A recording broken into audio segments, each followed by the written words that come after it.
Welcome to the podcast Who Will Save Our Planet?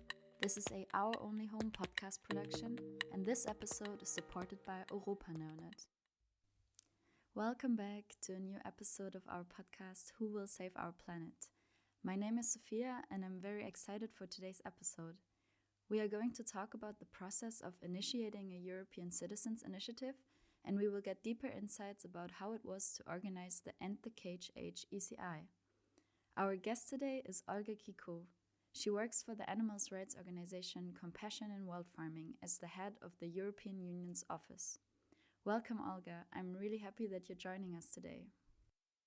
Thank you very much for the invitation, and I'm really glad to be able to talk to you about the End the Cage Age ECI. Could you give us a small presentation about yourself and also about Compassion in World Farming? Sure. I'm heading the EU office in Brussels of the organization, the international NGO Compassion in World Farming. We've been in existence for over 50 years. The organization was set up in the UK in the mid-1960s. And since then, we've come a long way. We have offices now in many European countries, as well as the US, also in China. We're in China and South Africa, and we're expanding. We are very well established in Europe, of course, because of our offices in many EU countries. And we are working also at international level more and more. Perfect. Yeah, I'm actually really excited to learn more about how it was to organize the End the Cage Age campaign. And I can imagine that it takes a lot of time and also just coordination work to be in charge of such a big ECI.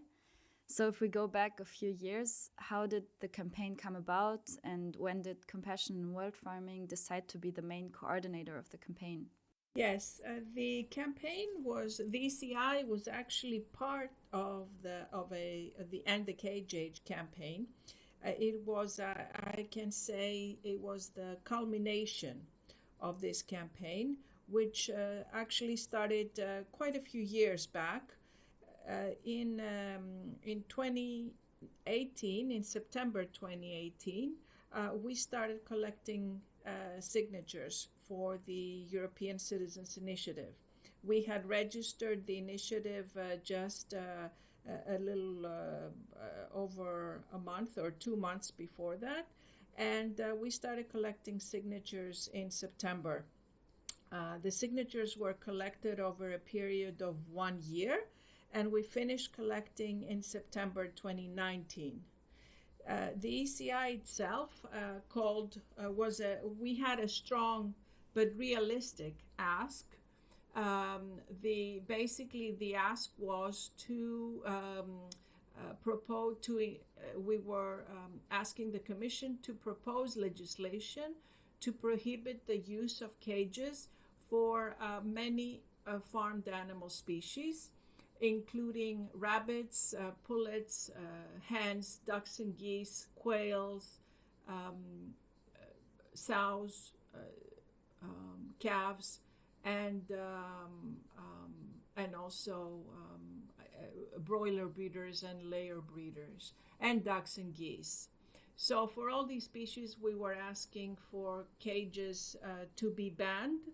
Eventually, of course, this usually comes about after a transition period. In general, there was a lot of planning before we started the ECI. I would say about a year and a half to 2 years before we started the ECI, we had to start the planning process.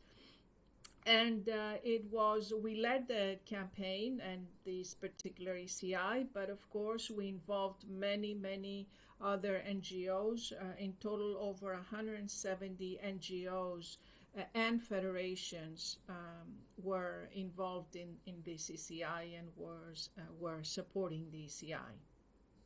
And were you aware that it would become such a big campaign with so many NGOs and people supporting it, or Like, what were your expectations beforehand?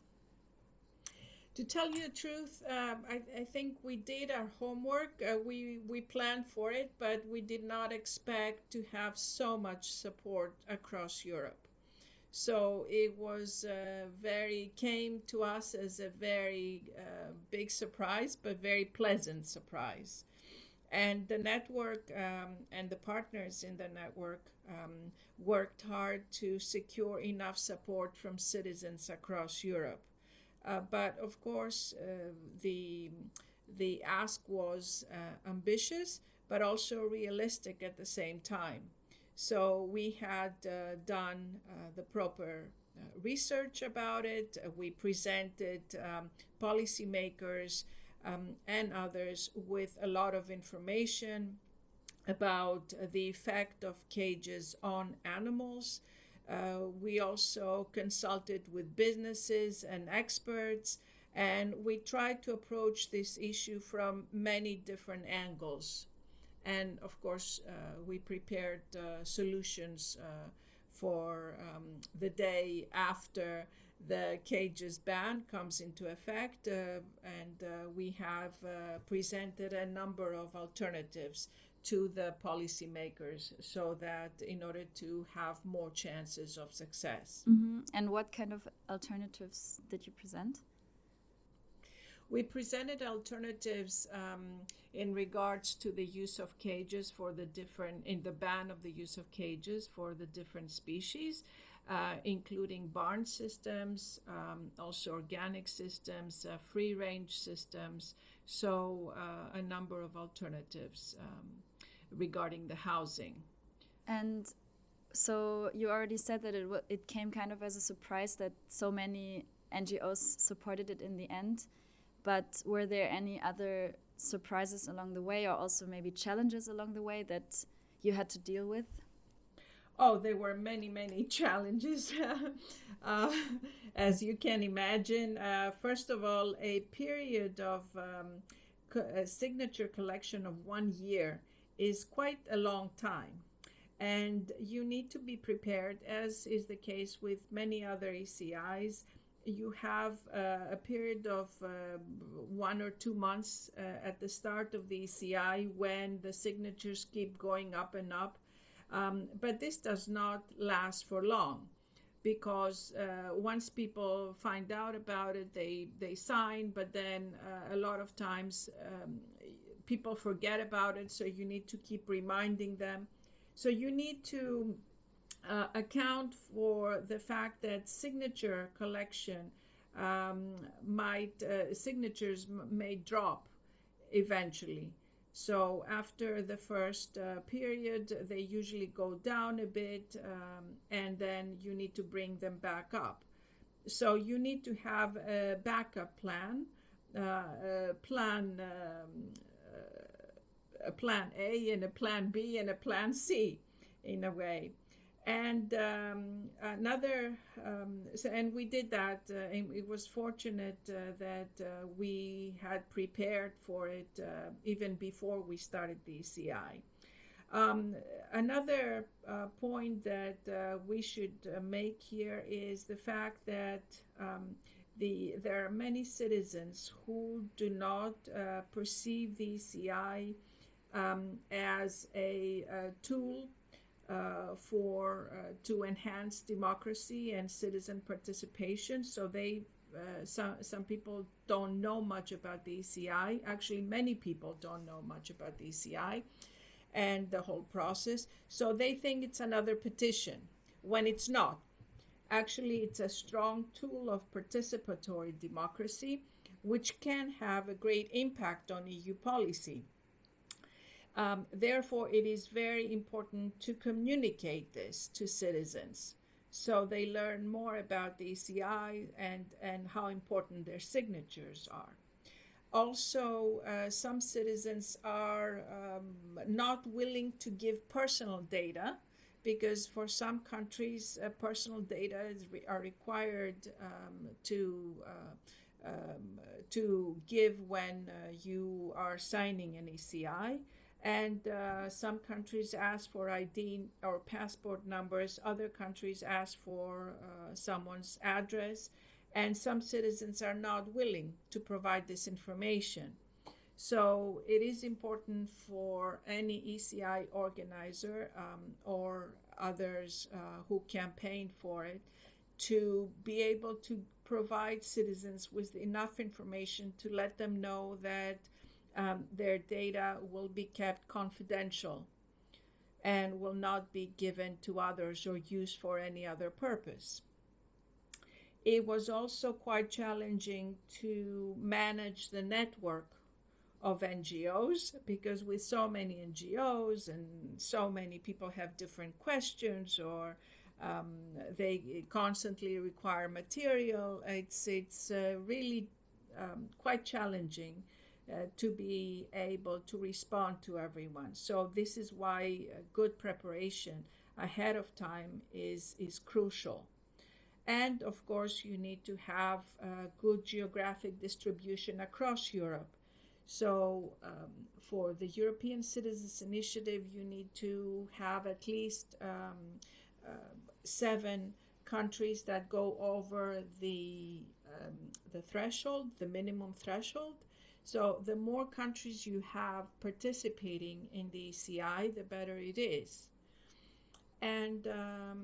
And of course, you need to be prepared to collect the signatures and sort out the statements per country before you submit these to the European Commission.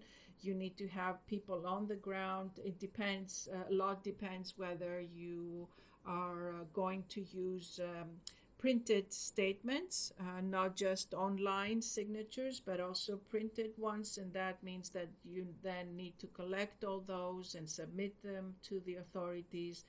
So there is a lot of work. Mm-hmm. Yeah, it sounds like there's also a lot of things that you might not anticipate from the beginning, but then they come up.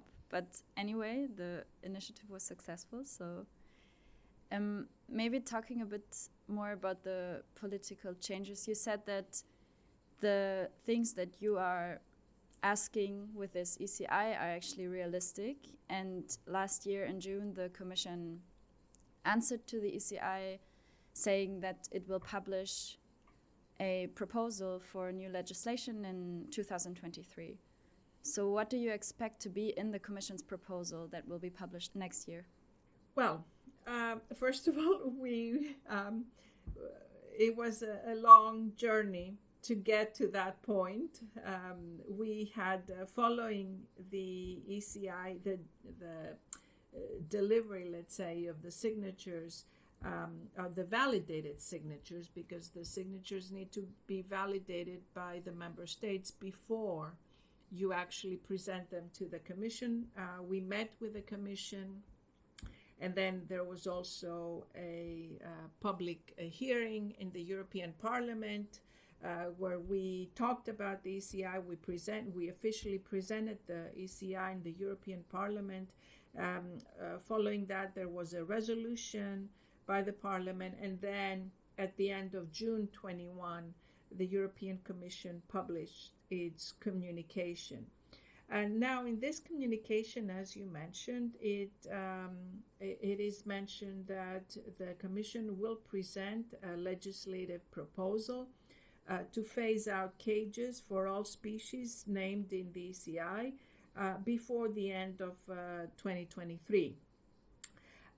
This is actually part of the revision of the animal welfare legislation that comes under the Farm to Fork strategy. And it's a commitment by the European Commission that we very much appreciate. We hope that this will come even sooner, certainly before the end of 23. And the Commission has already started working on a proposal. We have asked that the General Farming Directive from 1998, which is a directive that sets some basic rules about about the farming of animals, in particular farmed animals. We hope that this directive will be revised. It's long due. It is over 20 years ago, close to 25 years ago when it was enacted, and it's based on science that's over 30 years old. So in this directive, we hope that it will be actually turned into a regulation, and also that we have a ban of cages with a transition period to allow farmers to transition. And at the same time, we hope that there are also rules for other species for whom there is no species-specific legislation in the EU. And thinking about that now, the ECI period is done, but still, of course, the work continues, and also monitoring what the Commission will present and how it will be implemented and all of these things continues. But if we think about what maybe our listeners or the people who signed the initiative can do now, is there anything that you would advise that can be still done now, even though the signature collection is done? Because in the last episode, we talked about that, of course, picking plant-based alternatives can be a way to reject the system how it is today, and also sending a sign. But is there something else that you would say is helping to support ending the cage age? Yes, of course. And this is, we need to keep the pressure on the EU institutions in regards to farmed animals, in regards to show the EU institutions that European citizens care a lot about animal protection in Europe. We need to encourage them and make sure that they understand that citizens want more updated rules regarding farmed animals. So it's not just the cages, as you said, but also animal welfare in general. And of course, we need to look at the whole production system. And of course, the large numbers, the immense numbers of animals that who are farmed in Europe and across the world. We as citizens can work in both ways. On one hand, we can keep the pressure on politicians, either at national level and European level, and by being very vocal about our support for animals and animal protection. But also on a personal level, we can also make choices in our everyday life that will bring down the numbers of animals who are farmed. Of course, we recommend that people adopt diets which are animal product free. And we hope that this is also done not just in Europe but worldwide. But particularly in Europe, we have a lot to do in the coming years. We now have a strategy, a European strategy called Farm to Fork. And we need to strengthen this strategy. We need to stop the promotion of animal products by the EU and also member states. We need to promote more plant-based diets across Europe, and of course we should always remember that the more we talk to our politicians, to policymakers about animals, their welfare, the more vocal we are and the more visible we are, the better it is, and we will have results in the end. It's a long battle. Of course, the industry is there, and they have a very prominent space, and their role is quite obvious. But we shouldn't forget that citizens also have a lot of power, and we should remember the elections, both at the national level and at European level, that we can, in a way, influence the policies that are made using the elections, of course, to make sure that we elect politicians who truly represent citizens. Mm-hmm. Yeah, of course, we have an influence, and also not least by starting a European Citizens Initiative. I mean, this is already how things started to change.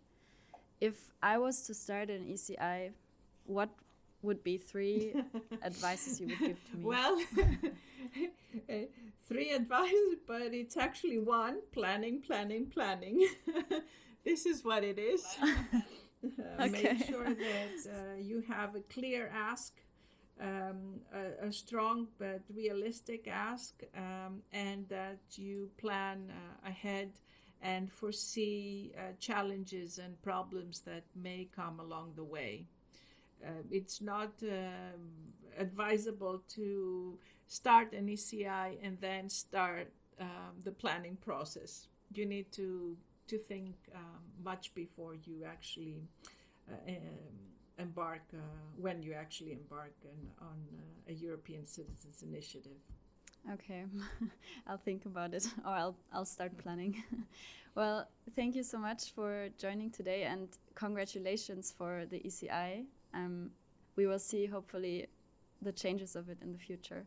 Thank you very much for the invitation. Very happy to have been here with you and be in a position to explain the End the Cage Age European Citizens Initiative.